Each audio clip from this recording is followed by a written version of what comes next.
আসসালামু আলাইকুম রহমতুল্লাহ।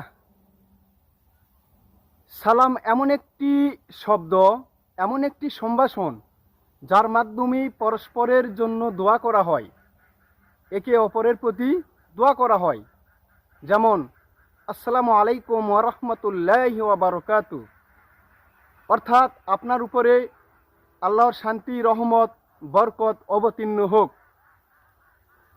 অনুরূপভাবে সালামির জবাবে বলতে হয় ওয়া আলাইকুমুস সালাম ওয়া রহমতুল্লাহি ওয়া বারাকাতুহু, অর্থাৎ আপনার উপরেও আল্লাহর শান্তি, রহমত, বরকত অবতীর্ণ হোক।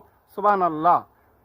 নবী করিম সাল্লাল্লাহু আলাইহি সাল্লাম যখন সাহাবীদেরকে সালাম দিতেন তখন তারা এভাবে উত্তর দিতেন।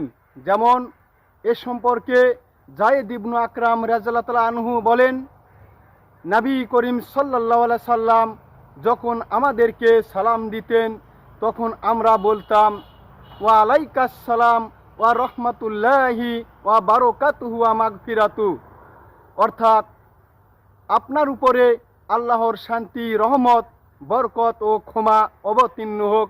সুবহানাল্লাহ। অতএব আমরা পরস্পর এভাবেই সালামির আদান প্রদান করব ইনশাআল্লাহ। ওয়া মা তাওফিকি ইল্লা বিল্লাহ।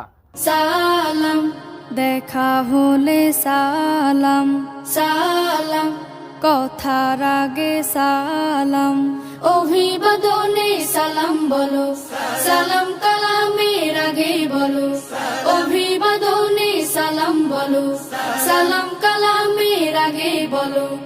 আগে সালাম যার রহমিকা তার হৃদয় করে না খুন।